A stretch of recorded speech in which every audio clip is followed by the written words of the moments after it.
izləyicilər, kanalıma xoş gəldiniz. Biz bugün 6-cı sinif informatika suallarına baxacağıq.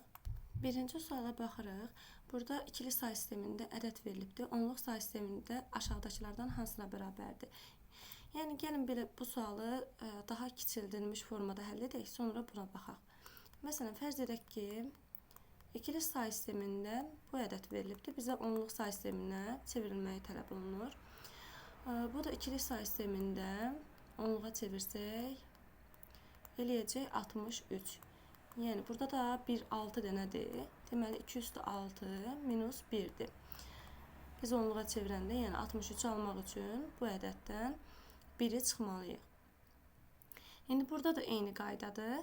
Burada da birləri sayacağıq və 1 çıxacağıq. 1, 2, 3, 4, 5, 6, 7, 8, 9, 10, 11, 12, 13, 14, 15, 16, 17, 18. Yəni 218 minus 1 D variantı. İkinci suala baxırıq. 5 bit vasitəsilə maksimum neçə fərqli informasiya kodlaşdırmaq olar? 2 üstü n, yəni 2 üstü 5, 32. Cavab A variantı. Üçüncü suala baxırıq. Hər hansı informasiya aşağıdakı bitlər ardıcıllığı ilə kodlaşdırılıb. Bu informasiya yaddaşda neçə bayt yer tutar? Bunlar bitlərdir. Biz bilirik ki, 1 baytım 8 bitə bərabərdir. Yəni, burada 8 dənə sayacağıq, o 1 bayt eləyəcək. Yəni, sayaq 1-1. 1, 2, 3, 4, 5, 6, 7, 8. Bu 1 bayt. 1, 2, 3, 4, 5, 6, 7, 8, 2 bayt. 1, 2, 3, 4, 5, 6, 7, 8, 3 bayt. 1, 2, 3, 4, 5, 6, 7, 8. Bu da 4 bayt. Deməli, 4 baytdır. Dördüncü suala baxırıq. Aşağıdakı ədədlərdən hansını 16-lıq say sistemində hesab etmək olar? 16-lıq say sistemini hansılardır? Baxaq, 0-dan 9-a qədər. 9, sonra A, B, C, D, Y, F. Baxırıq ki, burada HH verilibdir. 16-lıq say sistemində yoxdur. CK var, o da yoxdur. F, X var, yoxdur. 22 FF var, deməli var. Bu 2 də var, F də var. Ona görə cavab olur D variantı. 5-ci suala baxırıq. Uyğunluğu müəyyən edin. RAM bilirik ki, əməli yaddaşdır. 1-ə C. Kontroller giriş-çıxış qurğularını idarə edir. 2-yə A. Prosesor isə hesablamaları və əmrləri icra edir. 3-ə də B. Yəni C, A, B. O da olacaqdır C variantı. 6-cı suala baxaq. Proqram aşağıdakı əməliyyatları ardıcıl olaraq yerinə yetirir. Deyər, əgər proqramın çıxışında n-in qiyməti 4-dürsə, n ədədinin qiyməti, yəni girişdə n ədədinin qiyməti neçə olubdur? Deməli, buradan cavab 4 alınıbsa, yuxarıya 1-1 qaydacağıq, amma verilənlərin əksi olaraq. Məsələn, çıxma deyilirsə, biz toplamalıyıq. Çünki geri qaydırıq da ilkin ədədi tapmaq üçün. Baxın, n ədədindən 5 çıxılıb 4 alınıbdır. Deməli, nədən 5 çıxıb 4 almaq olar? 9-dan. Deməli, n-imiz burada 9 imiş. Daha sonra. Deyir, n ədədini yenidən 3-ə bölünübdür. 3-ə bölüb 9 alıblar. Deməli, n-imiz neçəymiş? 27. Sonra e ədədindən 5 çıxılıbdır. Nədən 5 çıxıb 27-ni alıblar? Deməli, 32-dən. Sonra deyir, n ədədi 3-ə bölünübdür. Hansı ədədi 3-ə böləndə 32 alıblar? Deməli, 96-nı cavabımız olacaqdır C variantı. 7-ci suala baxırıq. Aşağıdakı ədədləri müqayisə edərək artan sırada düzün. Burada asan yolla biz həll edə bilərik. Bu qarşıdakı sıfırların heç bir mənası yoxdur. Gəlin uzunluqlarına görə həll eləyək. Burada ən kiçik C olduğuna görə, yəni buradakı birlərin sayı, baxın, burada ən uzun B-dir. O deməkdir ki, onda ən böyük B-dir. B böyükdür A-dan, A da böyükdür C-dən. Vəssalam. Bunu da belə də yazmaq olar. Yəni C kiçikdir A-dan, kiçikdir B-dən. Cavab olacaqdır B variantı. Və yaxud da ki, biz bunları hər birini onluğa çevirib o qayda ilə də tapmaq olar. Yəni üzərini nömrələməklə və yaxud da bu yolla tapmaq olar. Asan yolla. 8-ci suala baxırıq. Proqramlaşdırıla bilən bir maşın yorğan üzərində dekorativ düymələr tikmək üçün istifadə olunur. Düymənin hər dəliyinə bir nömrə verilir və maşın ədədlərdən ibarət bir ardıcıllıq göndərildikdə o ipi ardıcıllıqla göstərilən sıraya uyğun olaraq dəliklərdən keçirir. Məsələn, maşın 2, 1, 4, 3 ardıcıllığını qəbul edərsə, ip əvvəlcə 2-yə, sonra 2-də başlayacaq, 1-ciyə, daha sonra 4-cüyə keçəcək və sonunda 3-cüyə dəlikdə bitəcəkdir. Bu şəkildə göstərilibdir. Deməli 2-də başlayıbdır, 1-ə gedib, sonra 4-ə, sonra 3-ə. Aşağıdakı ədəd ardıcıllıqlarından hansını maşına göndərmək olar ki, ip aşağıdakı şəkildə göstərildiyi kimi tikilsin. Gəlin burada variantları bir-bir yoxlayaq. Burada məsələn 3-dür, deyir 3 başlayıb, sonra deyir 4-ə. Baxın, 3-dən 4-ə birbaşa yol yoxdur. Axı, burada fikir verirsinizsə 2-dən 1-ə keçib, 1-dən məsələn həm qarşıya yol var, həm də çarpaz yol var, belə xətt varsa. Amma burada 3-dən 4-ə yol yoxdur, ona görə A variantı yanlışdır. C-yə baxaq. 2-dən 3-ə doğru, sonra 3-dən 6-ya doğru, 6-dan 5-ə, 5-dən daha sonra 1-ə. Birbaşa 1-ə necə qalxsın ki bu? Gərək bunlardan 4-ə falan gedir qalxada. Ona görə C variantı yanlışdır. Sonra burada D variantına baxaq. 4-dür. Ay, bunu silim. 4-dür. 4-dən sonra 1-ə gedir. 1-dən 2-yə gedir. 2-dən yenidən 4-ə qayıdır. Axı burada dedi axı, yəni bir dənəsinə 2 dəfə getmir. Yəni ondan sonrakılar da ödəməyəcəkdir də, arxası da ödəməyəcək. Ona görə D-də yanlışdır. A-da, C-də, D-də yanlışdır. Cavabımız olacaq B variantı. Gəlin baxaq. Birinci 5-dir. 5-dən sonra 4-ə gedir. 4-dən 1-ə gedir. 1-dən 2-yə gedir. 2-dən 3-ə gedir. 3-dən 6-ya gedir. 6-dan yenidən 5-ə gedir. Yəni bitir. Cavabımız oldu B variantı. 9-cu suala baxaq. Şəkildə 4-ün 4-ə ölçülü sudoku cədvəli verilmişdir və bu cədvəl elə doldurulmalıdır ki, 1, 2, 3, 4 rəqəmlərin hər biri sətirdə və bir sütunda yalnız bir dəfə rast gəlinsin. Bu cədvəl eyni zamanda 4 kiçik 2 vur 2 kvadratı ilə, yəni 2-ni 2-yə kvadratına bölünmüşdür. Bu kvadratların hər birində 1, 2, 3, 4 rəqəmlər hər birindən mütləq bir dəfə istifadə edilməlidir. Bu məlumatlara əsasən x plus y cəmini hesablayın. Baxırıq ki, burada 4, 2, 3 verilib bu sütunda nə çatışmır? 1 çatışmır, 1-i yazdıq. Daha sonra bura baxırıq. Burada nə çatışmır? Baxın, burada olmalıdır 1, 2, 3, 4-ün hamısı. Ona görə 3 çatışmır, bura oldu 3. Daha sonra bura baxırıq. Burada nə çatışmır? Burada 2 ilə 4 çatışmır. Bax, burada. 2 ilə 4 çatışmır. 4 yuxarıda var deyə eyni sətirdə 4 ola bilməz. Ona görə 4 aşağı yazılır. 2 qaldı. Y-i tapdıq ki 2-dir. Sonra 1, 2, bura çatışmır 3. Daha sonra 1, 3. Burada da olmalıdır. Nə? 2 ilə 4. Burada da bu sətirdə də 4 olduğundan bura 2 olacaq. Burada 4 olacaq. X-imizi də tapdıq 4. X plus Y cəmi də 4 üzərinə gəlsin 2 eləyəcək 6, yəni C variantı.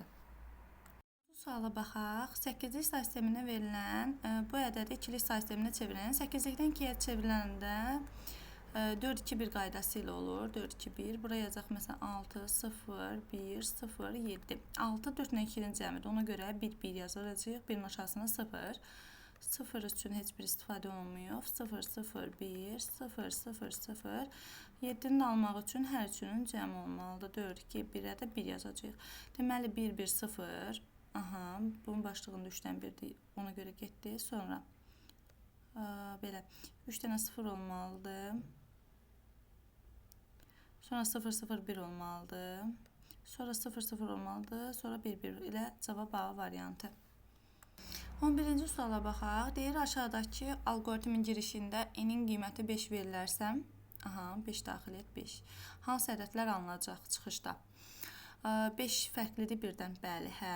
5 cütdürsə 2-yə böl. Yox, 5 cüt deyil, axı 5 təkdir. Ona görə deyir, əks halda 3-ü vur 5-ə, üstünə 1 gəl, eləyir 16 və n-i çıxışa ver. N-i çıxışa verir, olur 16, sonra. Yenidən n-i biz sonuncu qiymətini neçə aldıq? 16. Gəlirik bura 16-nı daxil edirik. 16 birdən fərqlidir. Bəli, 16 cütdür. Hə, cütdür. Ona görə 16-nı 2-yə böləcəm. Eləyəcək 8. N-i çıxışa verirəm hər dəfə. N-in qiyməti oldu 8. 8-i daxil edirik. 8 birdən fərqlidir. Hə, 8 cütdür. Hə, cütdürsə 4 olacaqdır. N-i 2-yə böləcək. Yəni 8-i 2-yə böləcək 4. 4-ü çıxışa verəcək. Yenidən yuxarı qaydırıq. 4 birdən fərqlidir. Hə, 4 cütdür. Bəli, cütdür. 4-ü 2-yə böləcək. Eləyəcək 2. 2 çıxışa verəcək və 2-ni yenidən daxil edəcək. 2 cütdür. Birdən fərqlidir. Hə, 2 cütdür. Hə. 2-ni 2-yə böləndə olacaqdır 1. Sonra yenidən yuxarı qaydacaq. 1-i çıxışa verdikdən sonra 1-i daxil edəcək. 1 fərqlidir, birdən yox. 1 birdən fərqli deyil. 1 1-ə bərabərdir. Ona görə elə bitəcəkdir burada proqramımız. 16, 8, 4, 2, 1. Yəni cavab A variantı. 12-ci suala baxaq. PCV kodla verilən alqoritm icrasından sonra S dəyişənin qiymətinin çıxışda neçə olacaq? Burada n-i veribdir bizə. S-i 0 verib. Aha, təkrarla. N 0-dan fərqli olduqca. Deyir, mod burada deyir qalıq əməliyyatıdır. Sonra div bölmə əməliyyatıdır. Və deyir ki, əgər K burada, yəni bu n-i biz ona böləcəyik ona. Burada alınan qalığı, qalıq əgər 2-yə böləndə qalığımız 0, məsələn 9-dur da, tutaq ki, bunu ona böləndə 9-dur. 9-u 2-yə böləndə qalıq 0-a bərabər olarsa, o zaman bu 9-u cəmlə, əgər yox, 2-yə böləndə qalıq 0 deyilsə, deməli, heç bir şey eləmə, təzədən, yəni, n-i böl ona, proqramı belə deyim, kiçildirik də, hər dəfə ona bölə-bölə biz kiçildəcəyik bu ədədi. Bir də bundan başqa deyə bilərəm ki, yəni, K cüt olanda onları cəmləyəcəyik. Biz bu proqrama bunu başa düşəndən sonra, yəni bir dənəsini gəlin edək, daha sonra dövrü təkrarlamayacağam. Elə asan yolla tapaq. Baxın, bu ədədi biz ona böləndə qalıq neçə olur? Qalıq 9 olur. 9-u 2-yə böləndə qalıq 0-dır. Mod deyib, baxı bizə burada qalıqdır. 9-u 2-yə böləndə qalıq 1-dir. Ona görə heç nə eləmirəm, cəmləmirəm. Yenidən n-i bölürəm ona. Hər dəfə böləndə də sonuncu ona böləndə sonuncu gedəcəkdir. Baxın, belə alınacaq. Belə alınır ki, 1, 2, 3, 4, 5, 6, 7, 8. Hə, yenidən yuxarı qaydacağam. Fərqlidir 0-dan. Hə, fərqlidir. Ona böləndə neçə alır? Qalıq 8 alınır sonuncu. 8-i də 2-yə böləndə qalıq 0-a bərabərdir. Bəli, bərabərdir. O zaman S-in üzərinə K-nı gəl. Yəni 0-ın üzərinə 8-i gəl. Yəni cütləri toplayır, belə deyim. İndi gəlin toplayaq. 8-dir, 6-dır, 4-dür, 2-dir. Bu da eləyir 14, 18, 20. Yəni cavab olur B variantı. 13-cü sual, aşağıdakılardan hansı informasiyanın xəstələrinə aiddir? Toplama, saxlama, burada saxlama proseslərinə aiddir. Mətn və ədədi. Burada formalardır da, yəni müəyyənlik və kütləvilik alqoritmi xəstələrdə, tamlıq və etibarlılıq isə informasiyanın xəstələrdə. Cavab olur D variantı. 14-cü suala baxaq. Aşağıdakı addımlar yuxarıdan aşağıya doğru ardıcıl yerinə yetirilir. Sonda B-nin qiyməti neçə olacaq? Baxın, B-ni 12 verib, sonra deyir A-nın A bərabərdir 2 üstəgələk B. Yəni 2 üstəgələk 12 eləyir 14. Sonra B. A-la B-ni cəmləyəcəyik. 14 üzərinə gəlsin 12 bərabərdir 26. Deməli, B-nin bu qiyməti getdi. B-nin sonuncu aldığımız qiyməti 26-dır hələ ki. Sonra A. 14 B-nin üzərinə 3 gələcəyik. 26-nın üzərinə 3 gələcək, eləyəcək 29. A-nın qiyməti artıq 29-dur, 14 deyil. Sonra B bərabərdir A-dan 10 çıx. 29-dan 10 çıxacam 19. B-nin sonuncu qiyməti 19-dur. Daha sonra A bərabərdir B-nin üzərinə 2 gələcək. B-imiz neçədir? 19-dur. 19-un üzərinə 2 gələcək, eləyəcək cavab 21. D variantı. Ay yox, üzr istəyirəm. Burada B-nin bizdə qiyməti neçə olacaqdır? B-ni soruşur. Ona görə A 21 olmayacaqdır. B neçədir? 19-dur. Ona görə cavabımız olacaqdır 19. B variantı. Yəni 21 olmayacaqdır. Yəni A-nı istəmir bizdən, B-ni soruşur. 15-ci suala baxaq. Aşağıdakı cədvəldə A-dan Z-yə hər bir hərfin qarşısında sıra nömrəsi qeyd edilib. Hər bir hərfin sıra nömrəsi ikili say sistemindən 5 bitlə kodlaşdırılarsa, hello kəlməsinin uyğun bitlər ardıcıllığı necə olacaqdır? Deməli, burada biz gəlin burada hello sözündə məsələn H hərfinin kodunu tapaq 8. Necə eləyəcəyik? 8-i biz ikili say sisteminə çevirəcəyik. Yəni kənarda 8 ikilik say sisteminə çevirək.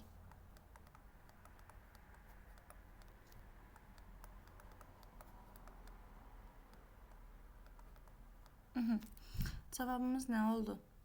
1, 0, 0, 0. Amma bizə burada 5 bitlə dediyinə görə 5 bitlə. Ona görə biz bunu 5-ə tamamlamalıyıq. Sonda 0 yazsaq bunun mənası dəyişər. Ona görə biz qarşısına bir dənə 0 atacağıq. Daha sonra E hərfini götürək. 5.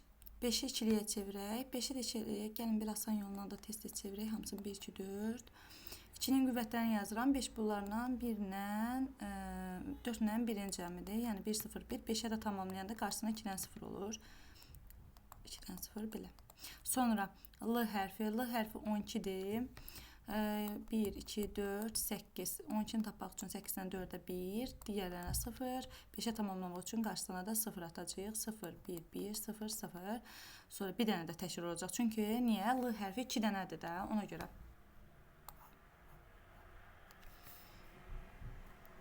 Yazaq. 0, 1, 1, 0, 0. O hərfinə baxırıq. O hərfi də 15-dir. O da yenə yazaq burada. 1, 2, 4, 8, 1, 1, 1, 1. 5-lə tamamlamaq üçün qarşısına bir dənə də 0.